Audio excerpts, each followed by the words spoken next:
What would you do if you saw a child's dream shattered in front of you? The question hangs in the summer air like heat from asphalt. Maylin adjusts the handwritten sign one more time. Yellow poster board with careful purple letters. Fresh lemonade.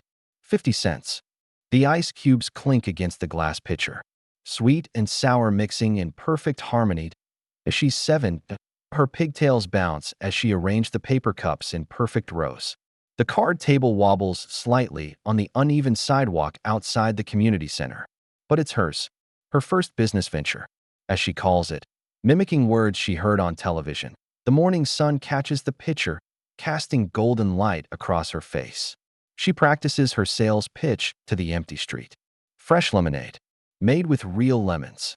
Her voice carries innocence and hope in equal measure. 3 blocks away, Bruce Lee unlocks the door to his martial arts studio. The same routine for 30 years. Keys in the lock. Deep breath. Bow to the portrait of his teacher, faded now but still watching. The wooden floor creaks under his feet. Each plank holds memories of students who came and went. Some stayed long enough to learn. Others left when the training demanded more than they could give.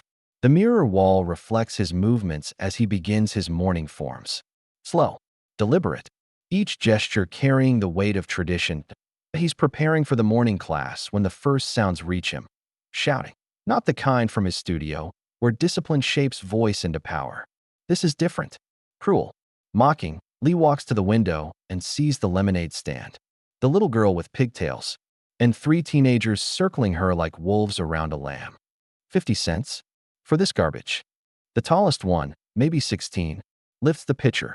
You probably didn't even wash your hands. Maylin's voice shrinks. I did wash them. Twice. Prove it.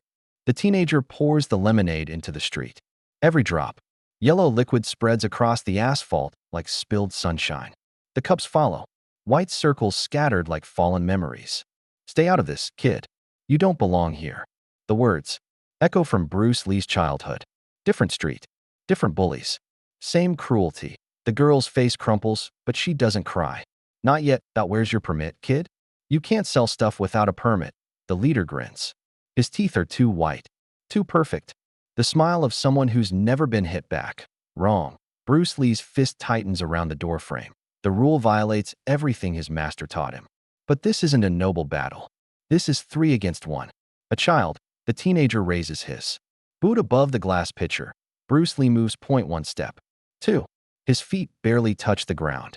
The world slows down the way it does when real injustice appears. The boot comes down. The pitcher explodes. Maylin's dream shatters into 1,000 pieces, each fragment catching the morning light like broken promises. The teenager laughs. His friends applaud. The little girl finally cries, and Bruce Lee steps from the shadows. Not as a bystander. Not as a neutral observer, as a man who remembers what it feels like to be helpless. His first student is still 20 minutes away. The morning is young and quiet except for the sound of a child sobbing. The community center remains empty. No witnesses. No protectors. Just him. The 3 teenagers are already walking away, their laughter echoing off the buildings. They don't see the man emerging from the studio. They don't see that coils through his movements like smoke. They don't see the way his eyes track their every step. Maylin kneels beside the broken glass, trying to gather the pieces. Her small hands shake as she wants to rebuild what cannot be rebuilt. The lemonade has already evaporated, leaving only sticky yellow stains on the sidewalk. It's okay, she whispers to herself. It's okay. But it isn't. Bruce Lee watches from the doorway. The father in him wants to rush forward. The teacher in him wants to wait.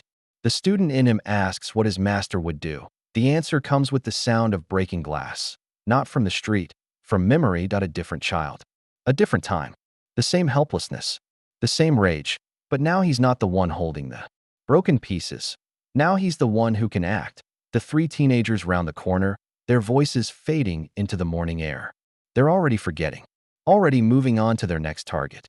Their next moment of power. Bruce Lee steps into the street. The glass crunches under his feet. Maylin looks up, tears streaming down her face. Her eyes are wide with confusion and fear. Did you see what they did? She asks. Yes, he saw.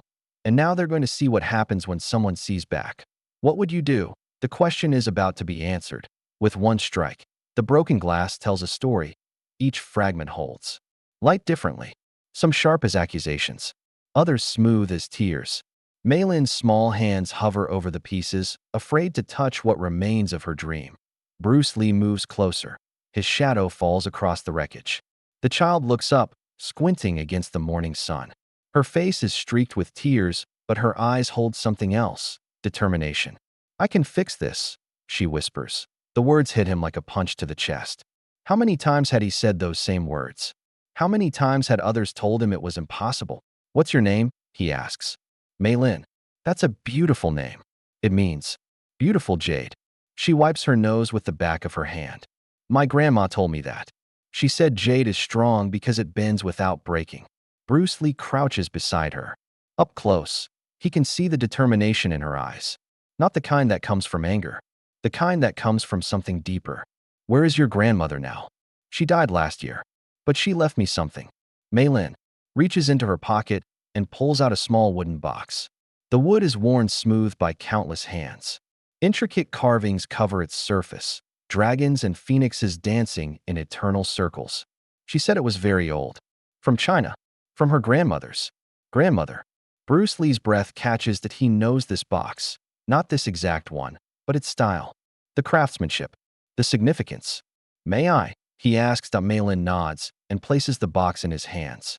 It's heavier than it looks, as if it contains more than whatever rests inside. He opens it slowly. Inside, nestled in faded red silk, lies a small jade pendant, dragon-shaped, ancient, the kind of piece that represents more than decoration. It represents family, legacy, honor. "My grandmother said it would protect me," Maylin whispers. But it didn't protect the lemonade stand. Bruce Lee closes the box and hands it back to her. "This kind of protection doesn't work the way you think it does." "What do you mean?" "It doesn't stop bad things from happening. It reminds you who you are when bad things happen." The sound of approaching footsteps breaks the moment. The three teenagers are returning, their voices louder now. More confident. "Look what we got," the leader calls out. He's holding a bag of ice. "Thought we might help you set up again." His friends laugh. Bruce Lee stands slowly. The movement is fluid, controlled, but something in his posture makes the air itself seem to tighten. "You're going to help?" he asks. "Sure," the teenager says. "We're helpful guys." He opens the bag and starts scattering ice cubes across the broken glass. Each cube cracks against the asphalt, sending tiny fragments in all directions. "There. Now you got ice and glass. All you need is some lemonade." The second teenager produces a bottle of yellow liquid. Not lemonade. Something else. Something that makes the other two laugh harder. "Here's your lemon juice," he says, preparing to pour it over the ice and glass. "Stop." The word comes from Bruce Lee's throat like a blade. The teenager with the bottle freezes. "What did you say?" "I said stop." "Or what, old man?" The question hangs in the air like a challenge. Bruce Lee doesn't answer immediately. Instead, he moves. One step forward. Just one. But the quality of that step changes everything. The teenager with the bottle takes a step back.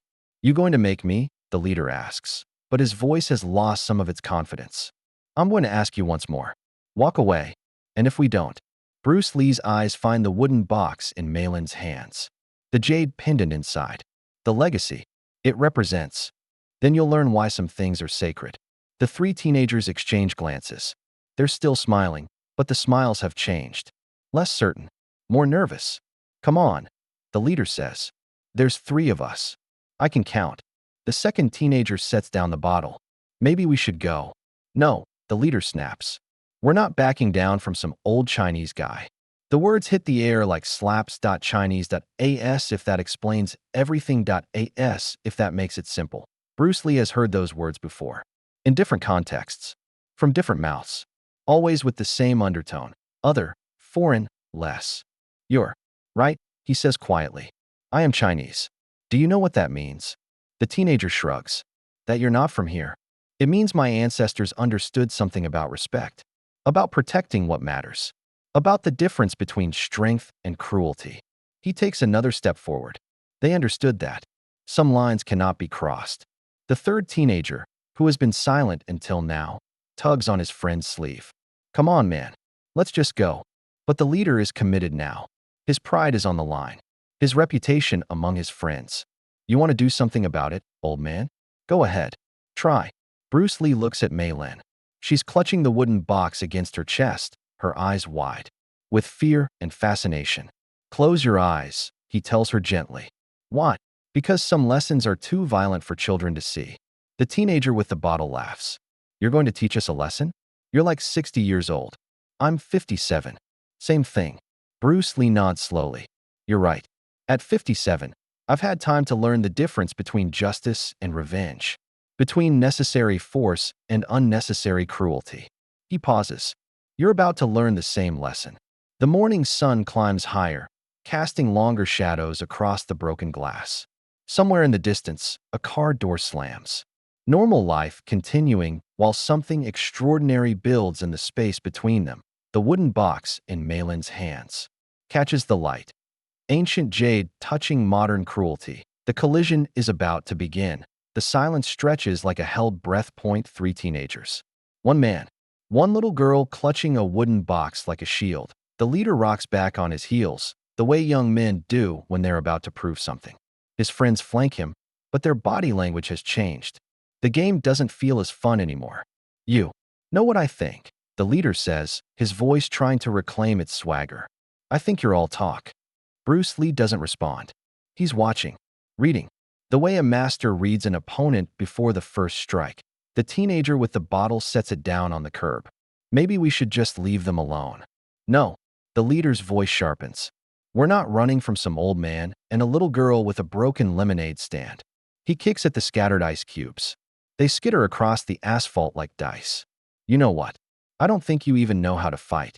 I think you're just another Chinese guy who watches too many movies. The words hit their target, Bruce Lee's. Jaw tightens, not anger. Not yet, but something deeper. Something that touches the part of him that remembers being small, being different, being the one who didn't fit. Chinese guy. The teenager repeats, tasting the words. That's all you are, isn't it? Just another. Stop. The voice comes from an unexpected source. The third teenager, the quiet one, steps forward. Come on, man. That's not cool. What's not cool? You know what? For a moment, the leader's mask slips. He looks unsure, caught between his need to dominate and his friend's moral line. But the moment passes. Whatever, he says. I'm just stating facts. From the community center, another voice joins the conversation. Adult. Authoritative. Is there a problem here? The community center director emerges from the building. Tall. Thin. Wearing a polo shirt with the center's logo. His name tag reads, Mr. Davis. The teenager immediately shift, their body language becoming more deferential. No problem, the leader says. Just helping clean up some broken glass. Mr. Davis surveys the scene. The shattered pitcher. The scattered cups. The ice cubes melting in the morning sun. What happened here? Accident, the leader says smoothly. The little girl had a lemonade stand. We were trying to help her move it to a safer spot when the pitcher fell. Mei Lin looks up at Mr. Davis. Her mouth opens to speak. That's not what, she begins. Happens all the time, the leader interrupts. Kids get excited. Things break. No, one's fault. Mr. Davis nods slowly. I see. Well, you boys should probably get going. We have a maintenance crew coming to clean up. Sure thing, Mr. Davis. The three teenagers start to move away. But the leader pauses. He looks back at Bruce. Lee, nice talking to you, he says. Hope you have a good day. There's something in his tone. A mockery. A promise that this isn't over. They disappear around the corner, their voices fading into the morning AIR.MR. Davis turns to Bruce Lee. You run the martial arts studio down the street. Yes. I'm sorry about the mess. Kids today. He shrugs. Different than when we were young. Bruce Lee doesn't respond. He's watching the corner where the teenagers disappeared. I'll have someone clean this up, Mr. Davis continues. Little girl, you probably shouldn't set up stands on the sidewalk. There are regulations. Permits required. Mei Lin's face crumples. I just wanted to sell lemonade. I know, honey, but rules are rules.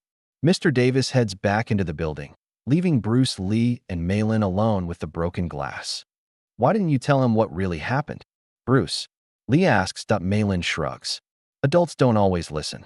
And those boys, they go to my school. They'd make it worse. The wisdom in her words hits him like a physical blow. 8 years old, and already understanding that justice isn't always available. That sometimes staying silent is the safer choice. How long have they been bothering you? He asks. Since school started. They take my lunch money sometimes.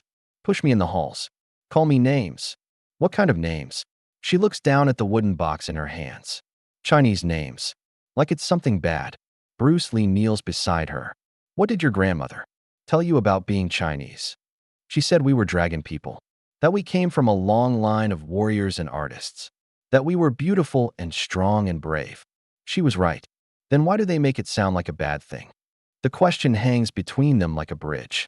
How do you explain prejudice to a child? How do you make sense of the senseless? Because they're afraid, he says finally. Of what? Of being ordinary. Of not mattering.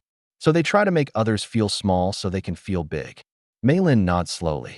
Like the dragons in my grandmother's stories. The ones that hoarded gold. Not because they needed it, but because they didn't want anyone else to have it. Exactly like that. From the community center, the sound of a whistle echoes. Children's voices. A day camp starting. I should go, Maylin says. My mom is picking me up for lunch. She starts to walk away, then stops. Will you still be here tomorrow? I'm here every day. Maybe I could learn to fight like you. Bruce Lee considers this. Fighting isn't about hurting people. It's about protecting what matters. Like lemonade stands. Like lemonade stands. She smiles for the first time since the morning began. I'll think about it. As she walks away, Bruce Lee remains crouched. Beside the broken glass. The ice cubes have melted, leaving only water and shine on the asphalt. In the distance, he can hear the three teenagers. Their voices carry on the wind that they're not done with Maylin. And now they're not done with him. But what they don't understand is that some fights are chosen long before the first punch is thrown.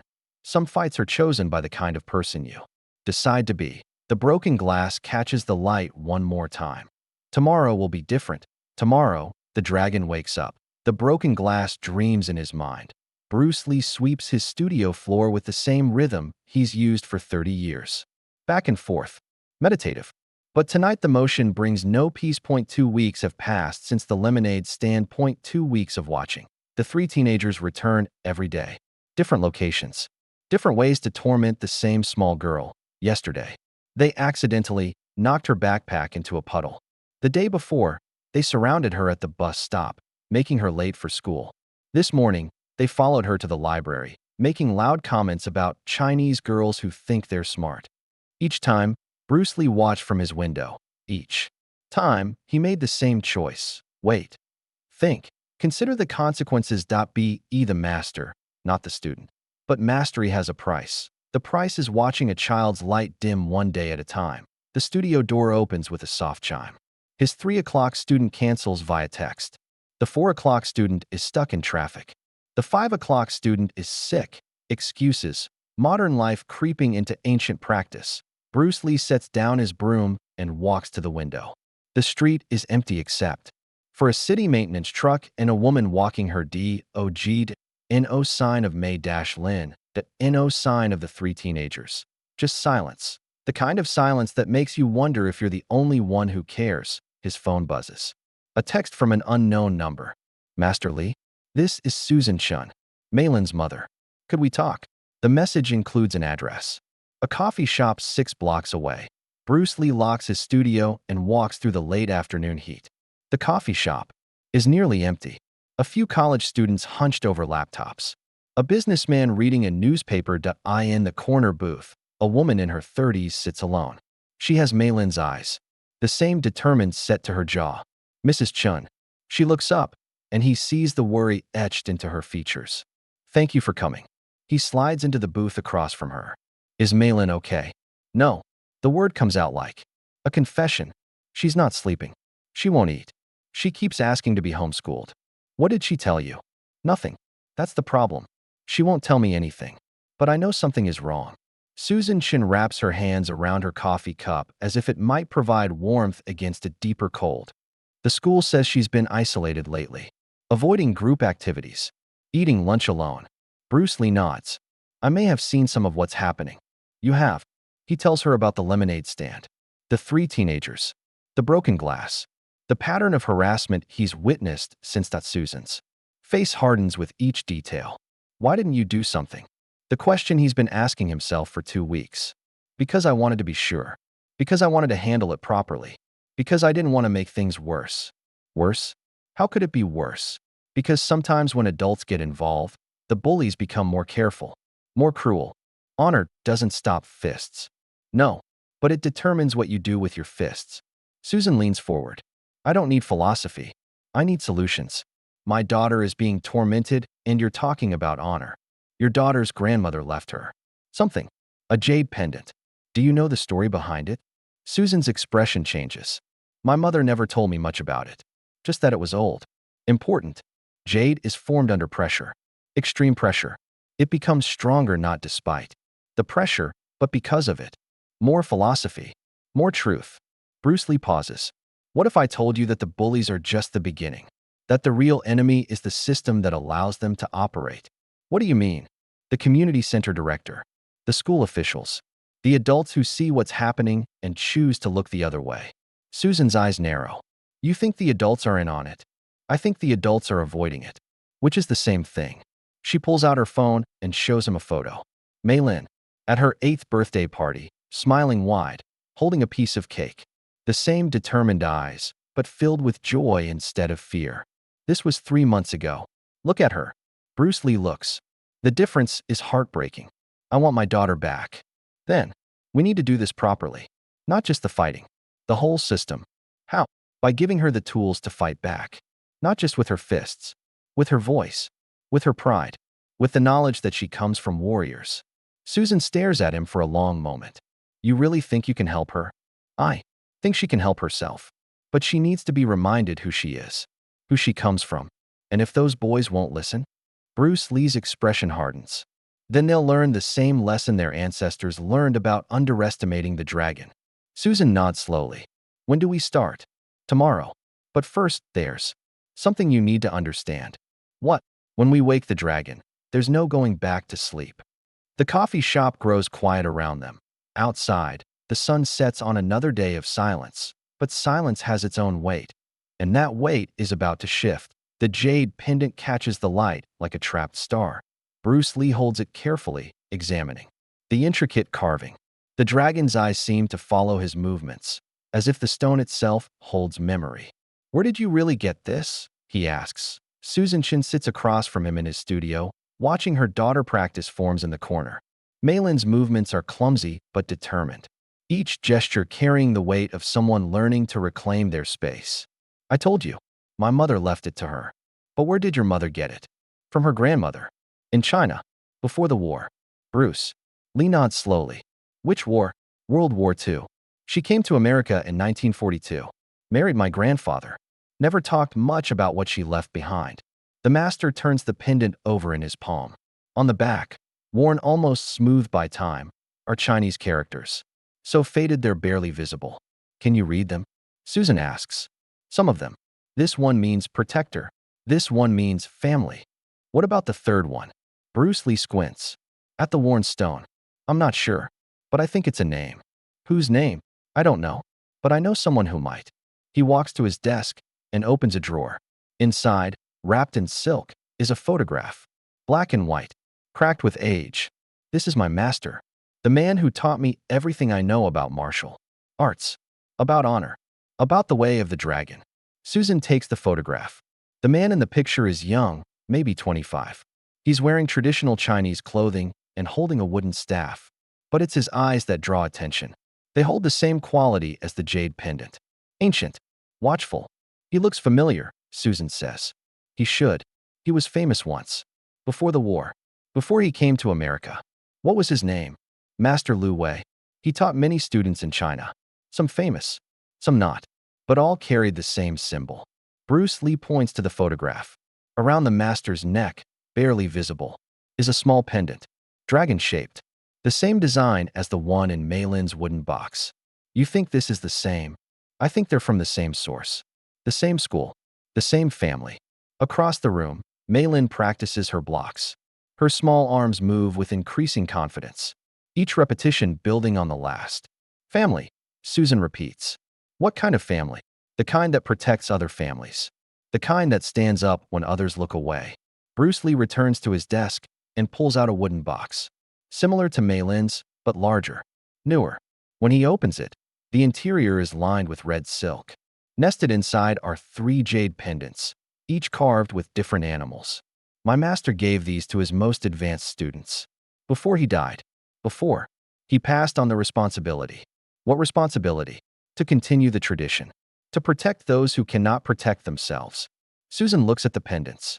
You're saying my daughter is part of some kind of martial arts lineage? I'm saying your daughter carries the symbol of protectors.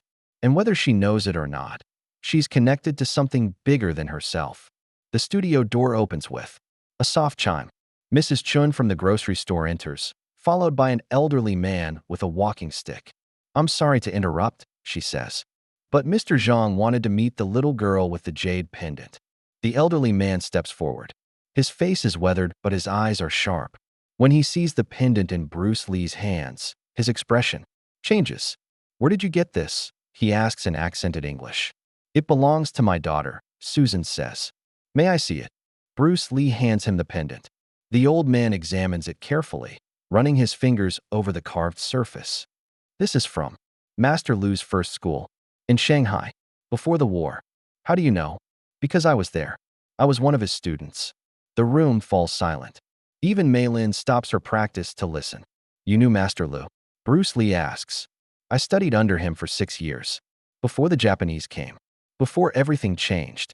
Mr. Zhang holds the pendant. Up to the light. This particular piece was given to his best student. A young woman named Chun Wei-ming. She was like a daughter to him. Susan's breath catches. Chun Wei-ming was my grandmother's name. Then this child, Mr. Zhang looks at. Mei Lin, carries the blood of one of the greatest martial artists who ever lived. My grandmother was a martial artist. Your grandmother was a warrior. She could have been a master herself, but the war came. She had to choose between her training and her family's survival. Mr. Zhang moves closer to Mei. Show me your stance. The little girl assumes the position Bruce Lee taught her. Feet shoulder-width apart. Hands raised. Eyes forward. Good. Now show me your first form. Mei Lin moves through the simple sequence. Her technique is basic, but something in her movements echoes something deeper. Something inherited. She has it, Mr. Zhang whispers. The same spirit. The same natural ability. What does that mean? Susan asks. It means the legacy didn't die with your grandmother. It just waited for the right time to wake up. Mr. Zhang sits heavily in a chair. I came here because I heard about the lemonade stand. About the boys who destroyed it. In my day, we had a saying, the dragon sleeps until the pearl is threatened. What's the pearl? Innocence. The future. The next generation of protectors. He looks at Bruce Lee. You know what you have to do. I know. And you know the cost. I know. Mr. Zhang stands and walks to Mei Lin. He places his weathered hand on her shoulder. Your great-grandmother would be proud. Will you teach me more? She asks. I'm too old to teach. But I can give you something she would have wanted you to have. From his pocket, he produces a small wooden box. Inside is a pair of silk wrist wraps. Faded but still beautiful. These were hers. She wore them every day of her training. Mei Lin accepts the wraps with reverence. I'll wear them too. Not yet. First, you must earn them. How? Mr. Zhang looks at Bruce Lee. Ask your new master. The old man leaves as quietly as he arrived. The studio feels different now. Heavy with history. With responsibility. With the weight of a legacy that demands to be honored. The jade pendant sits on the desk, catching the afternoon light, waiting, always waiting, for the dragon to fully awaken. The community center auditorium fills with the nervous energy of a school recital. Parents clutch programs. Children fidget in folding chairs. The smell of coffee and cookies drifts from the reception table by the door. Tonight is the annual Cultural Heritage Showcase. Each child will share something from their family's background. Songs, dances, stories, traditions passed down through generations. Mei Lin sits in the third row, her wooden box clutched in her lap. Inside, the jade pendant rests beside her great-grandmother's. Silk wrist wraps. She's been practicing her presentation for weeks. The story of her dragon heritage, the legacy of protectors, the meaning of jade. Bruce Lee stands at the back of the auditorium, arms crossed. He's been watching the room fill with families. Normal families having a normal evening celebrating their children. But normal has an expiration date, and tonight, that date arrives. The three teenagers slip in through the side door just as the lights dim. They shouldn't be here. This is for elementary students and their families. But they move with the confidence of people who've never been told no. The leader spots Mei Lin immediately, points her out to his friends. They take seats directly behind. Her family. Mr. Davis, the community center director, takes the microphone. Welcome, everyone, to our annual Cultural Heritage Showcase. Tonight, our young people will share the beautiful traditions that make our community so diverse and strong. Polite applause. Our first presenter is Tommy Rodriguez, sharing the story of Dia de los Muertos. The presentations begin. Children walk to the small stage, some confident, others terrified. Each shares a piece of their history, their identity, their pride. Mei Lin is scheduled to go 8th. As the evening progresses, Bruce Lee notices the teenagers' behavior. They're not disrupting openly. Too smart for that. Instead, they're doing something more insidious, whispering, snickering, making just enough noise to rattle the presenters without drawing attention from the adults. When Maria Gonzalez talks about her grandmother's recipes, they make fake gagging sounds. When David Kim demonstrates Taekwondo forms, they mime yawning. When Sarah Abdullah explains the meaning of Ramadan, they check their phones loudly. Each disruption is small, deniable, but cumulatively devastating. To young presenters trying to share something sacred. Mr. Davis either doesn't notice or chooses not to notice. The parents either don't hear or convince themselves it's just kids being kids. But Bruce Lee notices, and with each small cruelty, his jaw tightens. Our next presenter is Mei Lin Chun, sharing the story of her Chinese heritage. Mei Lin stands slowly. Her legs shake as she walks to the stage. Behind her, the three teenagers lean forward like predators scenting prey. She reaches the microphone and adjusts it to her height. The auditorium falls silent. My name is Mei Lin Chun, she begins, and I want to tell you about my great-grandmother. Her voice is soft but clear. She opens her wooden box and removes the jade pendant. This pendant belonged to Chun Weiming. She lived in China before World War II. She was a martial artist and a protector of her community. From the audience, a whispered comment. Here we go with the kung fu stuff. Mei Lin pauses. Her confidence wavers. She came to America in 1942, carrying only this pendant and the hope that her family would be safe here. Another whisper. Probably. Came here illegally. Louder this time. Other audience members start to notice that Mei Lin's hands shake as she holds up the pendant. The dragon carved in this jade represents strength and wisdom.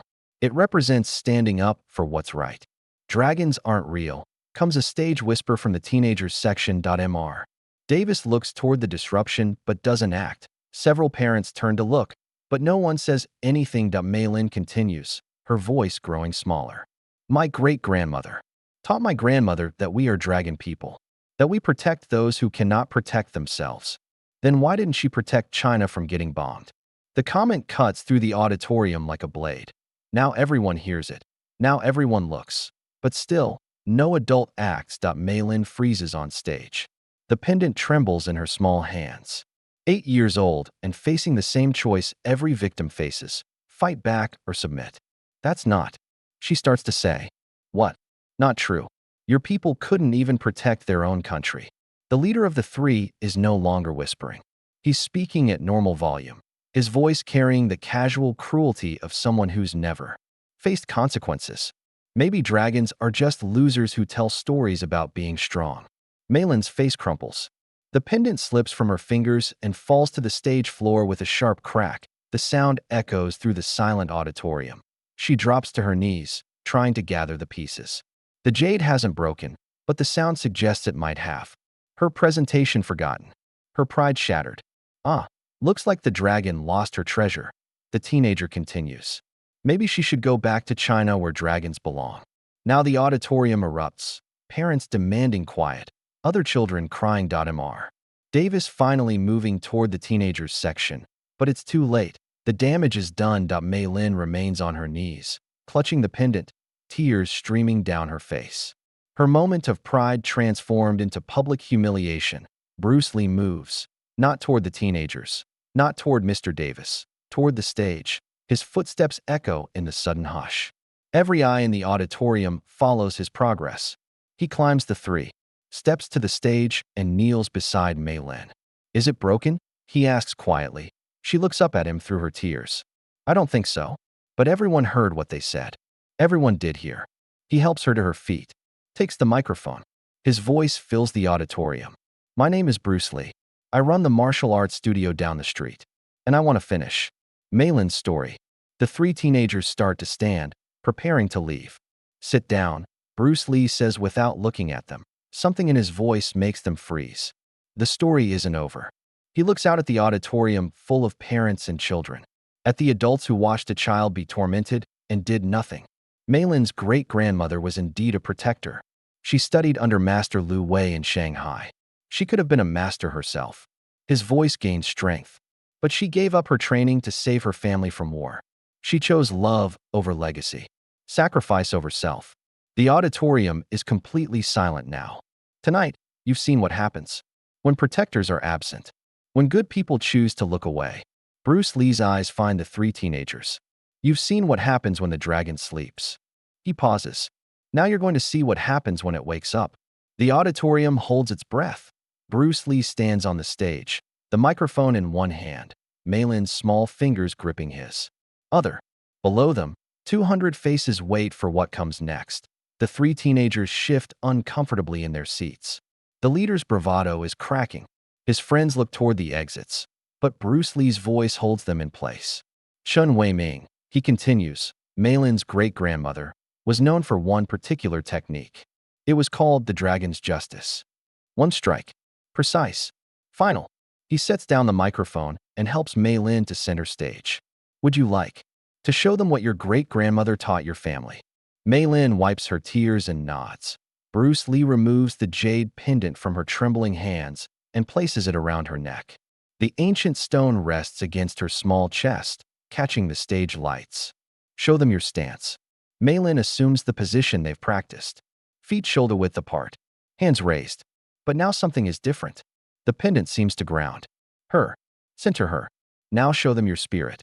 She moves through the basic form Bruce Lee taught her. Nothing fancy, nothing theatrical, just pure technique flowing from inherited instinct. The auditorium watches in fascination.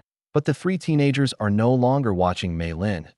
They're watching Bruce Lee, because while she demonstrates her forms, he moves, not toward them, around them. His path seems casual, random, but with each step, he cuts off another avenue of escape, like water flowing around stones, until the stones realize they're surrounded. The thing about dragons, Bruce Lee says, his voice carrying without the microphone, is that they don't seek confrontation. They prefer peace, harmony, the quiet protection of what they treasure. The leader of the 3 finally stands. Come on, guys. This is boring. But his friends don't move, because Bruce Lee is now directly behind their row. But when the treasure is threatened, he continues. When innocent blood is spilled, when children are made to cry. His hand rests lightly on the back of the leader's chair. The dragon remembers why it was born with claws. The teenager tries to push past Bruce Lee, tries to force his way into the aisle. The master doesn't stop him, that doesn't grab him, it doesn't block his path. Instead, he simply stands. The teenager bounces off him like water off stone and stumbles backward into his seat. Sit down, Bruce Lee says quietly. You can't make me. Sit down. The words carry 30 years of authority, 30 years of discipline, 30 years of knowing exactly when force becomes necessary. The teenager sits. Bruce Lee addresses the auditorium. Mr. Davis, would you please come to the stage? The community center director hesitates, then walks forward. His face is pale, his confidence shaken. Tell everyone what you saw here tonight. I saw a cultural presentation. What else? Some minor disruptions. Bruce Lee nods. That's one way to describe it. Another way would be systematic harassment of a child sharing her heritage. Mr. Davis shifts uncomfortably. Boys will be boys, no. The word cuts through the air like a blade. Boys will be what we teach them to be. Men will be what we allow them to become. Bruce Lee turns to face the 3 teenagers directly. Stand up. They don't move. I said stand up. Something in his tone makes resistance impossible. They rise slowly, like defendants before a judge. What are your names? Silence. I asked you a question. Tyler, the leader mumbles. Speak up. Tyler Morrison. And your friends? Jake and Connor. Tyler Morrison. Jake. Connor. Do you know what you've done here tonight? Tyler's jaw sets defiantly. We were just having fun. Fun. Bruce Lee takes one step toward them. Then another. Not aggressive. Not threatening. Just purposeful. You think humiliating a child in front of her community is fun. She's not even from here originally. The words hang in the air like a confession. Neither am I, Bruce Lee says quietly. Neither were your grandparents. Neither were most of the people in this room. He's close enough now to speak quietly, but his voice carries to every corner of the auditorium. But you know what? You're right. Maylin isn't from here originally. She's from something older, something stronger, something that taught people to protect rather than prey.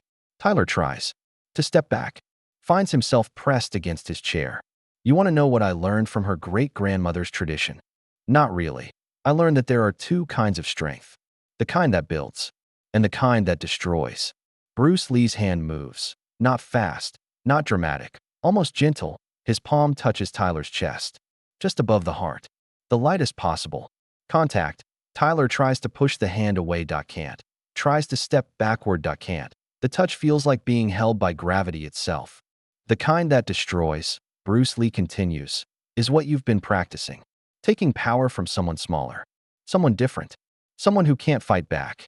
His voice drops to a whisper that somehow reaches the back row. The kind that builds is what happens next. He removes his hand. Tyler staggers backward, gasping as if he'd been underwater. You have a choice, Bruce Lee says. All three of you. You can continue being the kind of men who torment children, or you can become the kind who protect them. He turns to address the entire auditorium. But understand this. If you choose wrong, if you touch that child again, if you make her cry one more time, the silence is absolute. You'll learn why the dragon's justice only requires one strike. Tyler and his friends bolt for the exit. Their footsteps echo in the silent auditorium until the doors swing shut behind them. Bruce Lee returns to the stage where Maylin waits. Would you like to finish your presentation? He asks. She nods and takes the microphone. The dragon teaches us that real strength isn't about being the biggest or the loudest, she says, her voice clear and strong now. It's about knowing when to be gentle and when to roar. The auditorium erupts in applause. Not polite, not obligatory. Real. The jade pendant catches the light as she bows, and for the first time in months, Maylin Shin smiles like a dragon. 3 weeks later, the morning arrives different. Bruce Lee unlocks his studio and notices immediately. The sidewalk where Maylin's lemonade stand once stood has been cleaned. Not just swept, restored. Fresh concrete poured where the stains had been. A small bronze plaque embedded in the new surface. He walks closer to read it. In honor of young entrepreneurs and the dreams they dare to build. And signed, anonymous. But the message is clear. Someone cared enough to remember. The studio door chimes as his first student arrives. Not one of his regulars. A middle-aged woman he doesn't recognize. Are you Master Lee? I am. My name is Patricia Morrison, Tyler's mother. Bruce Lee's expression doesn't change, but something shifts in his posture. Readiness. Caution. What can I do for you? I want to apologize. For my son. For what he did to that little girl. She looks around the studio. Takes in the photographs of students. The certificates on the walls. The quiet dignity of a place devoted to discipline. Tyler told me what happened at the community center. What you said to him. And he's been different since then. Quiet. Thinking. For the first time in years, he's been thinking about his actions. Bruce Lee nods, but doesn't speak. He wants to make amends. But he doesn't know how. What do you think he should do? Patricia Morrison hesitates. I was hoping you might teach him. Teach him what? How to be better. How to use his strength for good instead of… She struggles with the words. Instead of cruelty. Bruce Lee considers this. Martial arts isn't therapy. It's discipline. It requires commitment. Humility. The willingness to fail repeatedly until you succeed. I think that's exactly what he needs. And if he quits after a week, after a month, then at least we tried. The master walks to his window. Outside, Maylin is setting up a new lemonade stand. Same corner. Same yellow sign. But now she's not alone. 3 other children help her arrange the cups. Neighbors stop to chat. The community has rallied around her small business. There are conditions, he says finally. Name them. First, he apologizes. Not just to Mei Lin, to everyone who was in that auditorium. Publicly. Agreed. Second, he works here. Cleaning. Maintenance. Unpaid. Until I decide he understands the value of what he destroyed. How long? As long as it takes. Patricia nods. What else? He trains with her. With who? Mei Lin. She's my student now. If Tyler wants to learn, he learns alongside the person he hurt. He bows to her. He respects her. He protects her. The woman's eyes widen. You want him to train with the girl he bullied? I want him to understand what he almost destroyed. Greatness isn't born from comfort. It's born from facing the consequences of our choices. Patricia Morrison takes a deep breath. I'll talk to him. Don't talk. Bring him. Tomorrow morning. 7 a.m. What if he refuses? Then he remains what he is. And you remain the mother of a bully. She flinches at the words, but doesn't argue. After she leaves, Bruce Lee returns to his window. Mei Lin has sold her first cup of lemonade of the day. A construction worker from across the street. He drops $1 in her jar and waves away the change. The door chimes again. Mr. Zhang enters, moving slowly with his walking stick. I heard about the community center, the old man says. News travels. Good news travels faster. Bad news travels fastest. But justice. He pauses. Justice travels at exactly the right speed. Mr. Zhang sits heavily in one of the waiting chairs. There's something you should know about the pendant. What? Chen Weiming didn't just carry it for protection. She carried it as a reminder. Of what? Of the night she chose not to fight. Bruce Lee turns from the window. What do you mean? Shanghai, 1941. Japanese soldiers were rounding up martial artists. Anyone who might resist the occupation. Weiming could have fought, could have taken down a dozen soldiers before they stopped her. Why didn't she? Because fighting would have meant leaving her family unprotected. So she chose her pride or their lives. Mr. Zhang examines the photographs on the studio walls. She spent the rest of her life wondering if she made the right choice. And now her great-granddaughter stands up to bullies in a country Weiming helped make safe. The dragon she couldn't awaken, her descendant carries forward. The old man stands to leave, then pauses. The boys from the community center. They're not evil, just lost. The real test isn't how we handle evil. It's how we handle the lost. After he leaves, Bruce Lee spends the afternoon alone with his thoughts. At 5 o'clock, a knock interrupts his meditation. Through the glass door, he sees Mei Lin with her mother. Master Lee, Susan Chen calls. Mei Lin has something for you. He opens the door. The little girl holds a small wrapped package. I made this, she says shyly. Inside the wrapping is a hand-drawn picture. A martial arts studio with 2 figures inside. One tall, one small. Both wearing jade pendants. Both in fighting stance. At the bottom, in careful purple letters. Thank you for teaching me to roar. This is beautiful, he says. But you taught yourself to roar. I just reminded you how. Will you hang it in your studio? In the place of honor. As they leave, Mei Lin calls back. Master Lee? If Tyler comes tomorrow, will you teach him too? Do you want me to? She considers this seriously. Dragons are supposed to protect everyone. Even other dragons who forgot how to fly. That evening, Bruce Lee hangs her drawing next to his master's photograph. 2 generations of teachers. 2 students finding their way. Outside, the bronze plaque catches the last light of day. Tomorrow will bring new challenges, new students, new chances for redemption. But tonight, the studio rests in the quiet satisfaction of justice served and mercy offered. The dragon sleeps, but lightly, always lightly, ready to wake when needed, ready to teach the difference between strength and power, between justice and revenge, between protecting and destroying. The jade pendant on Mei Lin's neck catches the streetlight as she walks home with her mother, still glowing, still watching, still remembering that some things are worth fighting for, and some people are worth saving. Even from themselves. 6 months later, the answer comes in the morning light. What would you do if you saw a child's dream shattered in front of you? The question that started everything now has its response written in the rhythm of daily practice. Bruce Lee arrives at his studio to find Tyler Morrison already there, mopping the floors. The same teenager who once destroyed a lemonade stand now maintains the space where broken people learn to rebuild themselves. Morning, Master Lee. Good morning, Tyler. The transformation hasn't been easy. The first month brought tantrums, walkouts, and the kind of resistance that comes from a lifetime of taking shortcuts. But somewhere between scrubbing toilets and learning basic forms, something shifted. Pride became humility. Anger became focus. Cruelty became protection. Maylin arrives 10 minutes later, her jade pendant visible beneath her training uniform. She bows to Bruce Lee, then to Tyler.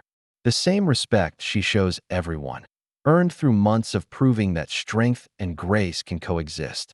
Ready for forms practice? She asks Tyler. Yes, senior student.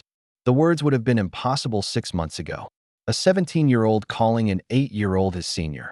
But hierarchy in martial arts isn't about age. It's about dedication, about character, about how long you've been on the path toward becoming your best self. Maylin leads the warm-up. Her movements flow like water, each gesture carrying the accumulated wisdom of her great-grandmother's legacy. Tyler follows, his larger frame moving with surprising grace for someone who once used his size as a weapon. Focus on your breathing. She reminds him. Remember, power comes from here. She touches her center, not from anger. Bruce Lee watches from the corner, remembering his own master's words about teaching. The student teaches the teacher as much as the teacher teaches the student. Other students begin arriving. The morning class has grown. Word spreads differently than it used to. Stories of transformation travel faster than stories of destruction. Jake and Connor, Tyler's former friends, started training 2 months ago. Their parents made the same choice Patricia Morrison did. Face the problem or watch it grow. Now all 3 former bullies train together. But their dynamic has completely changed. Instead of feeding off each other's cruelty, they support each other's growth. Pair up for sparring, Bruce Lee announces. The students find partners. Tyler automatically moves toward Maylin, not because he wants an easy opponent, because she's the one who challenges him most completely. Like contact, she reminds him as they assume fighting stance. Control is strength. They begin slowly, her speed against his reach, her technique against his power. But what's remarkable isn't the sparring itself. It's the care they show each other. Each strike pulled just short of contact. Each combination executed with precision but delivered with respect. This is what forgiveness looks like in action. The door chimes. Mr. Davis from the community center enters with a small group of people. City council members, school board officials, community leaders. Master Lee, we were hoping to speak with you. Bruce Lee calls for a break. The students continue practicing forms while he meets with the visitors. We've been talking, Mr. Davis begins, about what happened at the cultural showcase, about how we handled it, about how we should have handled it, and we want to do better. We want to create programs that prevent these situations instead of just reacting to them. One of the council members steps forward. We're proposing a community mentorship initiative, pairing at-risk youth with martial arts training, character development, the kind of transformation we've seen here. You want to expand what we're doing? We want to support it. Funding, space, official recognition. Bruce Lee looks at his students. Tyler helping Connor with a difficult combination. Jake asking Maylin to demonstrate a technique. Children learning from children. Enemies becoming allies. The programs you're describing already exist, he says. They're called families, communities, people who care enough to act instead of looking away. But this would be systematic, organized. This is systematic. It's organized by the principle that every child matters, that every bully was once a victim, that every victim can become a protector. Mr. Davis shifts uncomfortably. We're trying to make amends. Amends aren't made with programs. They're made with presence, with the willingness to step in when someone needs help. Bruce Lee pauses. But if you're serious about supporting what we do here, I have a condition. What's that? The first lesson every official takes is humility. You train alongside the children. You bow to 8-year-old masters.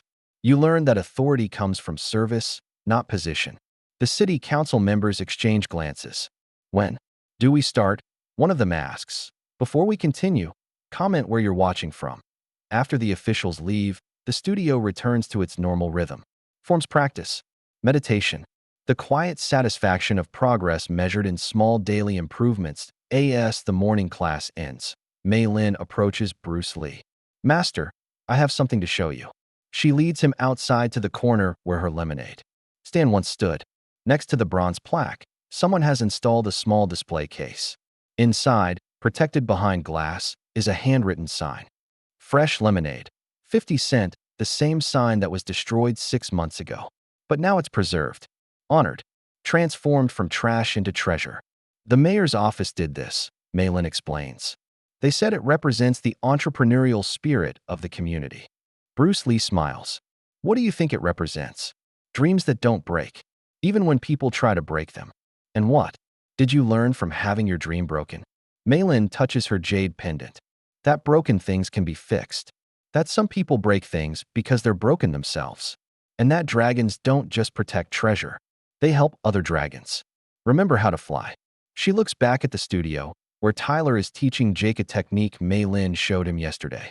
The circle doesn't end, she says. It just gets bigger. That evening, as Bruce Lee locks his studio, he finds a note slipped under the door. Child's handwriting. Purple ink. Dear Master Lee, thank you for showing us that the strongest dragons are the ones who help others grow wings. Love, your students.